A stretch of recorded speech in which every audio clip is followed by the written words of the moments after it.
So recently I've been revamping my online print store. I've got myself a new printer, some lovely new papers. I have new images for sale on my website, and today I'm sending some prints off to some clients. And I thought it'd be a really interesting video for you to see my print workflow from the very start to the very end. So from loading paper profiles all the way through to packaging, signing and shipping the images. I'd like to thank Squarespace for their continued support of this channel. So if you need a website, go to squarespace.com/heated. I should also mention that this video is not sponsored by any other brand. So if you see any brand names or logos in this video, it's not because I've been paid to make this video, it's because I bought that stuff with my own money because it's the best tool for the job. So the first and most important step when it comes to printing your work is going out and getting a photograph that you deem worthy enough of printing. F11, ISO 100, 16mm, perfect. So I went out and got this photograph in Death Valley and I absolutely love it, and I definitely deem it worthy of print. In fact, I can't wait to print it. So the first thing that I'm going to do is make sure that my monitor is calibrated. The reason I calibrate my monitor is to make sure that what is on the screen is going to come out of the printer. I use a Spider 5 Pro to calibrate my monitor. It's really simple, takes about 5 minutes, and you just follow the instructions on the screen. There really is nothing to it.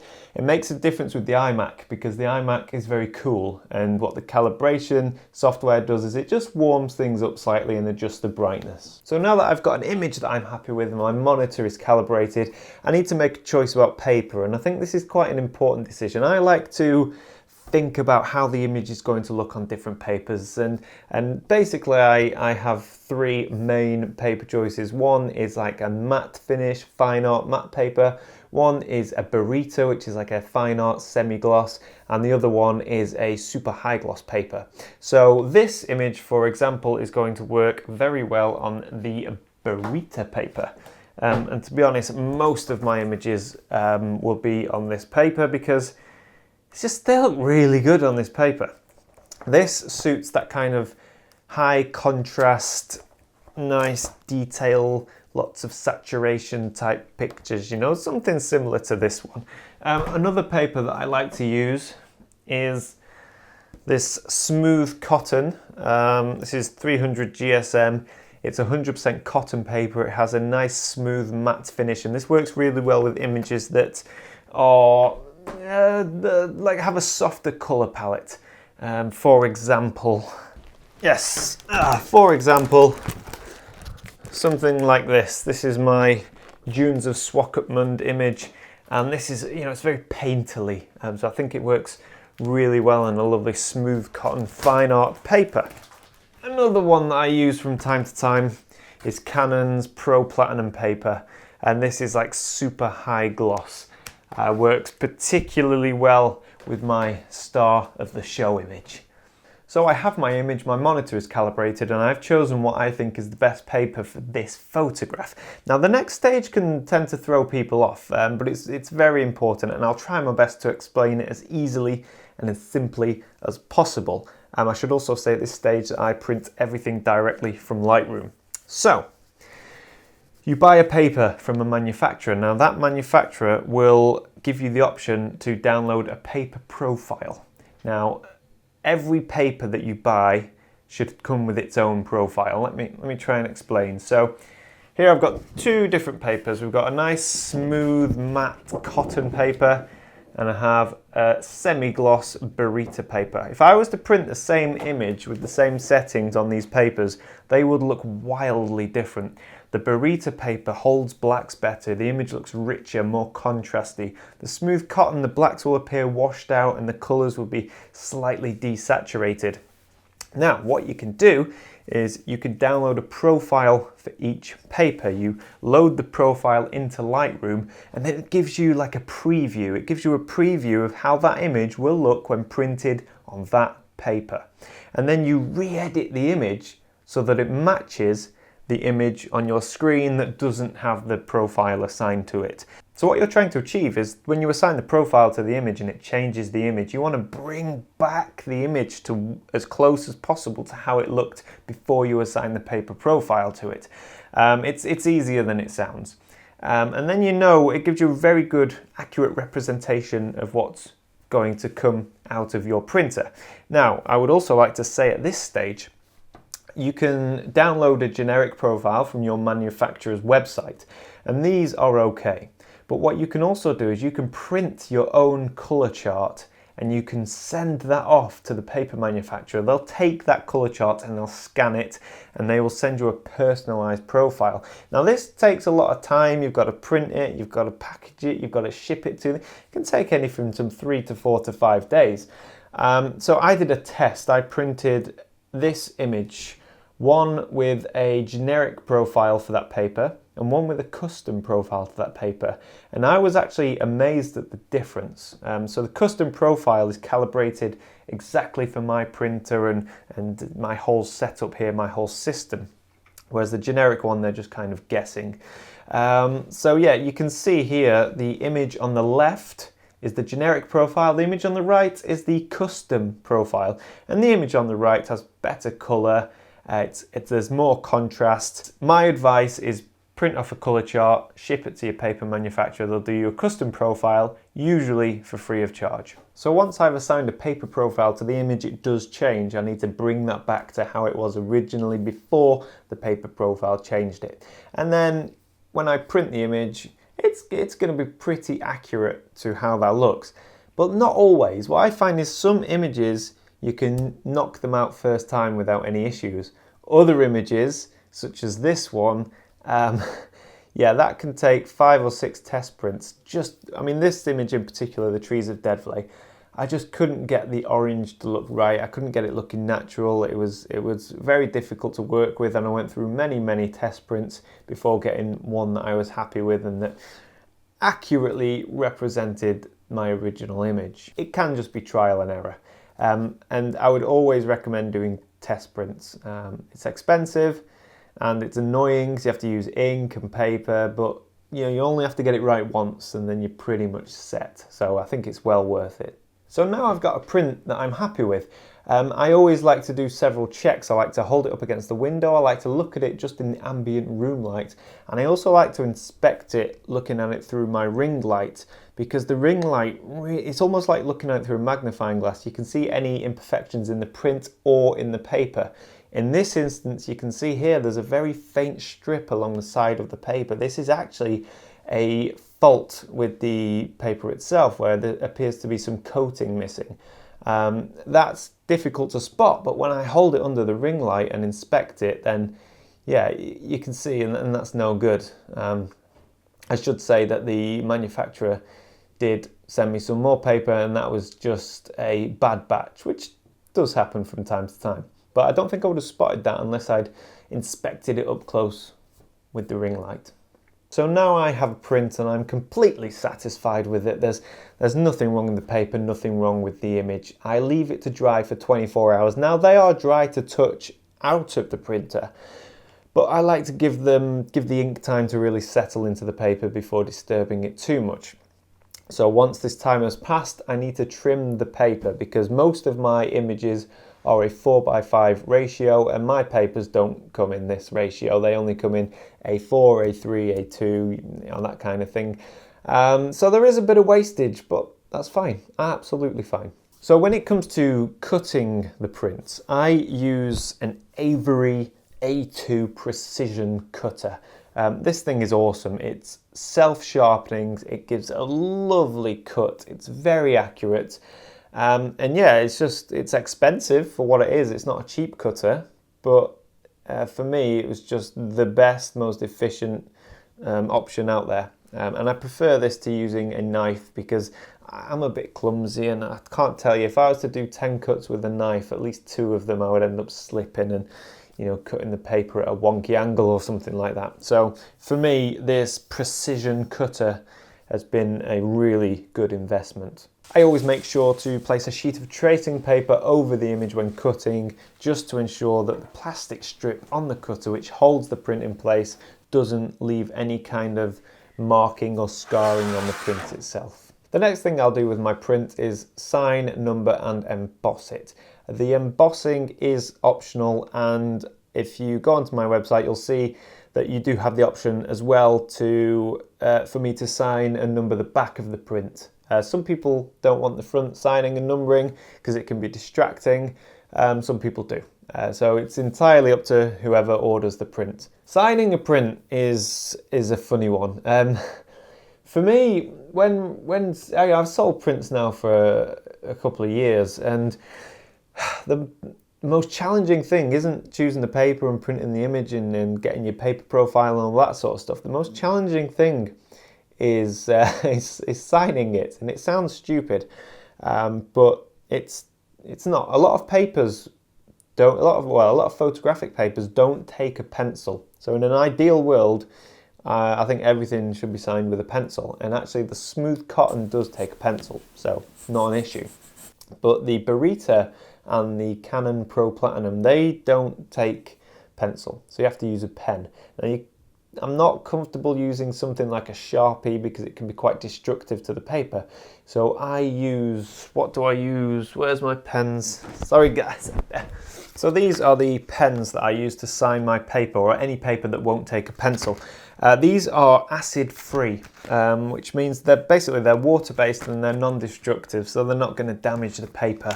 And as well as that, these ones in particular that I got off Amazon, I will stick a link below. It's an affiliate link, just saying. These pens are brilliant, and they come in shades from black all the way to very, very light grey. And what that means is I'm able to sign a print in a shade similar to a pencil, so it's not too distracting. It's quite subtle and it doesn't take away from the image.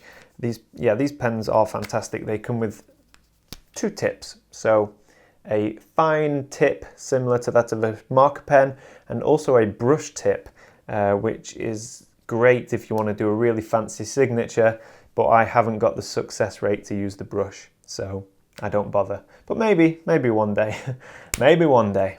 All of my prints come with a certificate of authenticity that you can see here. The certificate is embossed, it's signed, it has lots of information on it, like the title, the date the photograph was taken, the date the photograph was printed, who printed it, the print size, all that kind of good stuff. These certificates are made here by myself, and I print them on Canon's museum etching, which is a very, very heavyweight matte card kind of fine art photo paper. So my prints, they're not cheap by any stretch of the imagination.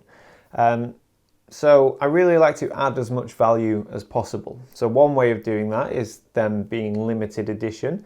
Usually they're limited to either 50 or 30. And this straight away hopefully adds a bit of value. But I don't just want to send people a print by itself. I like to just include a few more personal items. So I'll show you what I include in the packaging with the print. So you get the print itself, obviously. It comes in a protective polythene wallet. That's just to protect the print so it doesn't get dusty or scratched or anything like that. It comes with a certificate of authenticity, and as well as that, I like to include a small information sheet. Now this is information about the image. This is printed on a lovely tracing paper, and I actually got this, I stole this idea. I hold my hands up, I completely ripped this off Mr. Ben Horn, because I bought one of his portfolio box sets and it came with this lovely tracing paper with information about the prints and the paper, and I thought, what a great idea, because what I used to do was if you've ever ordered a print from me in the past, I will have written a very long personal letter that was saying thank you and telling you all about the image and how I felt whilst capturing it and stuff like that. But it took too long. If I was to get 5 prints in a day, I'd spend about a couple of hours writing these letters. So this is a much better solution, and it's nice. I think it's a personal touch, and I think it adds that little something to the image. So this one here is from the Dunes of Swakopmund image, and it goes like this. Climbing the coastal dunes of Swakopmund in Namibia, my heart was racing and my legs were burning. I was desperate to explore and shoot the expansive sand dunes, but the relentless trade winds blowing in off the Atlantic made things very difficult. I found this composition amongst a vast range of sweeping formations, and I knew I had to shoot it. The sun was just starting to set to the west, out to sea, which meant that I had the very last of the light illuminating the scene. I risked exposing my gear to the elements as I changed lenses before framing my composition. I had trouble focusing my lens, but soon realised that in fact the landscape in front of me was constantly shifting and moving as the wind drove the sand eastwards. The windswept landscape, coupled with the diffused light, resulted in a delicate, soft, painterly image, with no hard lines or real point of interest. I find it calming and easy on the eye. And then at the bottom you've got the EXIF data. Isn't that nice? See, it makes all the difference. So you get a certificate of authenticity, a nice information sheet, and then I pop them in this lovely black envelope that I also emboss. I'll be honest, I'm like a kid at Christmas. I emboss whatever I can possibly emboss. So as nice as this is, I still want to send a note of thanks to whoever has bought a print. So I had these made up. These are it's just a thank you card. And it says thank you, and then there's room for me on the back there to write a small message of thanks. Nothing crazy, but you know, certainly showing my gratitude and appreciation.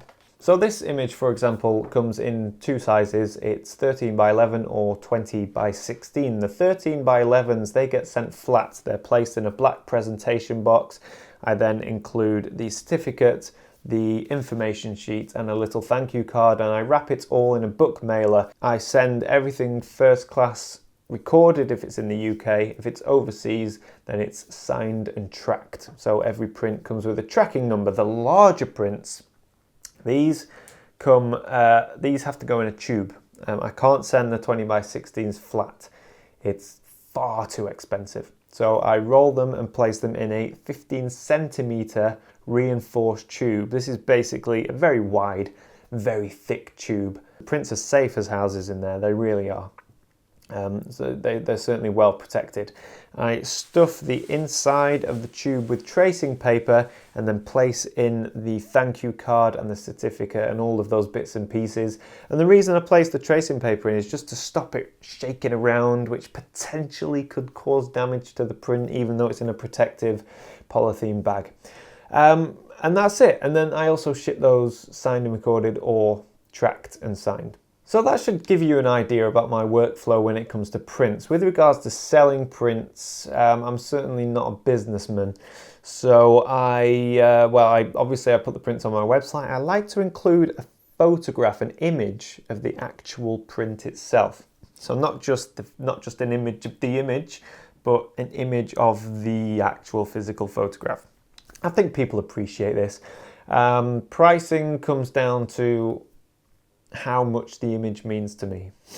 So it's a bit ambiguous. All of the images, you know, I don't have many images for sale. That's because, you know, it has to be quite a special image for me to sell it as a print. And some are more special than others. It's like kids. You always have a favourite kid, right? Well, I have favourite prints, and the more favoured ones are more expensive.